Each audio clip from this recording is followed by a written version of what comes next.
সংগ্রাম প্রশ্ন সংগ্রাম জালালিনা আজাদি জালালিনা আজাদি লিল্লাহি তাকবীর লিল্লাহি তাকবীর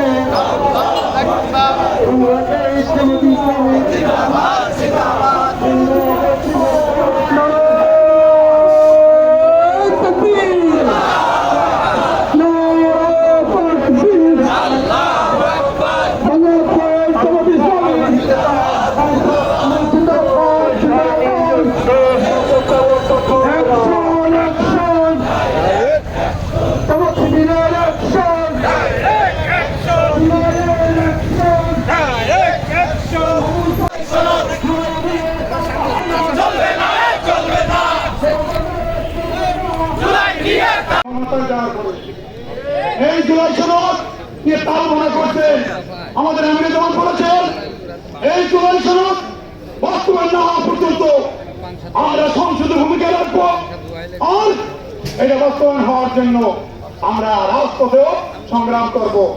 প্রিয় ভাই সনদ এই জন্য এই জুলাই সনদ এবং শহীদদের মর্যাদা অক্ষুণ্ণ না হওয়া পর্যন্ত আমাদের আন্দোলন সংগ্রাম চলবে। এই আন্দোলন সংগ্রামে আমরা ভূমিকা রাখবো যতদিন না আমাদের এই বিজয় হবে। প্রিয় ভাইসব আপনাদেরকে ধন্যবাদ জানিয়ে আমার কথাকে শেষ করছি। আসসালামু আলাইকুম ওয়া রাহমাতুল্লাহ। বন্ধুগণ, আমাদের গণমুক্তি কিছুক্ষণ মধ্যে শুরু হবে। আমি অনুরোধ করছি আপনারা সকলে গণমুক্তিতে আপনারা শরীর হবেন। প্রিয় ভাইরা আমার, এই পর্যায়ে আজকের এই সংক্ষিপ্ত সমাবেশের শেষ বক্তব্য পেশ করছেন আমাদের আজকের রাজবাড়ী জেলার সম্মানিত আমির কেন্দ্রীয় মজলিসের সদস্য অ্যাডভোকেট নুরুল ইসলাম।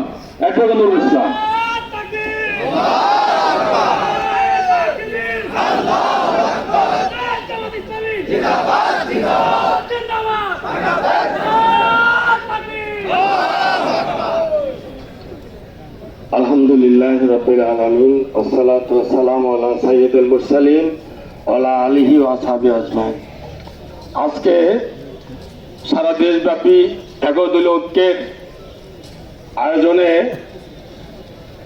গণমিছিল অনুষ্ঠিত হচ্ছে। তারই অংশ হিসাবে আজকে একদলীয় ঐক্যের সম্মানিত আমাদের এনসিপি নেতৃবৃন্দ, খেলাফত মজলিসের নেতৃবৃন্দ, আমাদের বাংলাদেশ খেলাফত মজলিসের নেতৃবৃন্দ সহ আমাদের রাজবাড়ী জেলার বিভিন্ন এলাকা থেকে আগত আমাদের জামাতে ইসলামী সহ একদলীয় ঐক্যের সকল পর্যায়ের ছাত্র শিবির সহ নেতৃবৃন্দ, সমগ্র সাধারণ ভাইরা, সংগ্রামী জনতা, আসসালামু আলাইকুম ওয়া রাহমাতুল্লাহ।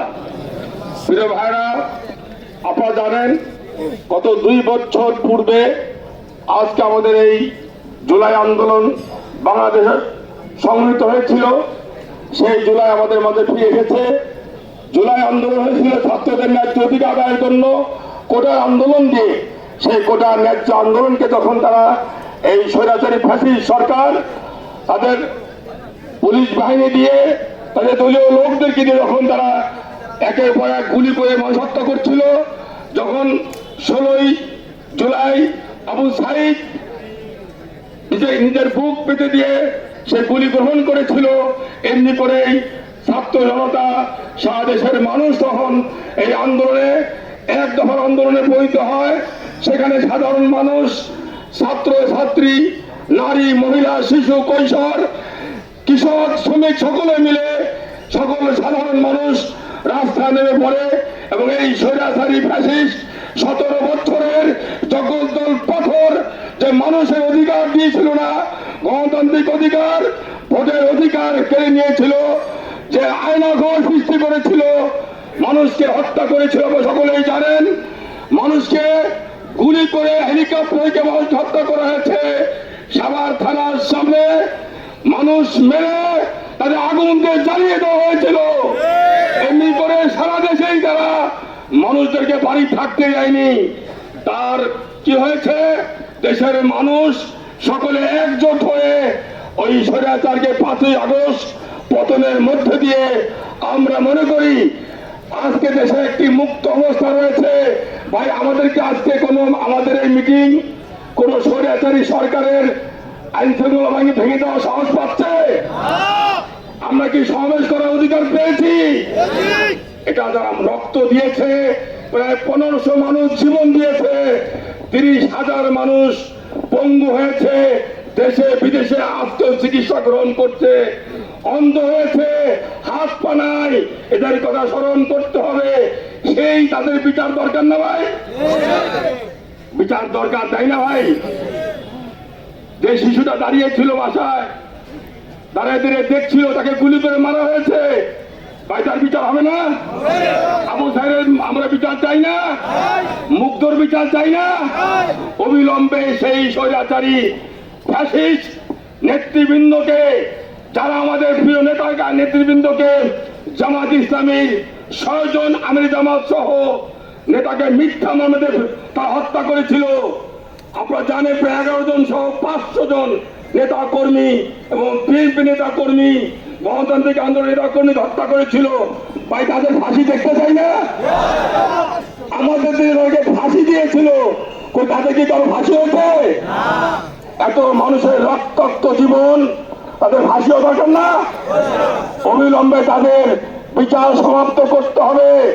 যেই সব পুলিশ অফিসার, সেনাবাহিনী অফিসার মানুষকে ধরে ওই ইলিয়াস আলীকে নিয়ে গুম করেছে, খুন করেছে, তাদের বিচার হতে হবে না? ওই টিভি হারুনের বিচার হতে হবে না? তাকে অবশ্যই ওর বিচার করতে হবে এবং ফাঁসি দিতে হবে। এই বিচার তদন্ত করতে হবে কিনা ভাই? বিচার তো অবিলম্বে আমরা চাই। এই দাবিতে আজকে 1 মাস ব্যাপী বিভিন্ন কর্মসূচি গ্রহণ করেছে 11 লক্ষ এবং জামাত ইসলামী।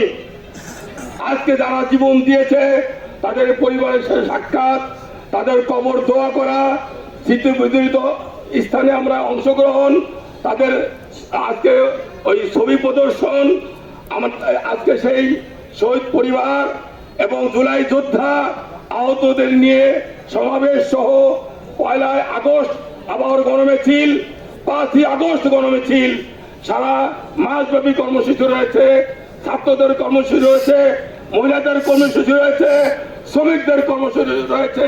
প্রিয় ভাইরা, আমরা রাজবাড়ী জেলাবাসীকে সাথে করে নিয়ে সকল কর্মসূচি অংশগ্রহণ করব। আমরা 18 তারিখ শহীদ ভাইদের বাড়িতে বাড়িতে যাব, তাদের কবরস্থান দোয়া করব। 25 তারিখ জুলাই যোদ্ধা আহত এবং যারা শহীদ হয়েছে তাদের পরিবারকে নিয়ে আলোচনা সভা করব। এমনি করে আমরা সারা মাস, এই মাস আমরা প্রতিপালন করব। আপনারা শুনতে পান মাঝে মাঝে সেই স্বৈরাচার ফ্যাসিস্ট আবার রাজবাড়িতে মিছিল করে, শুনছেন কিনা? ভোরবেলা মিছিল করে, তারা আবার ষড়যন্ত্র করছে ফিরে আসার জন্য। এই দেশবাসী কি তাদের ফিরে আসতে দেবে? ঐক্যবদ্ধ ভাবে তাদের সব সমূলে আবার ফিরে আসার স্বপ্ন দেখছেন।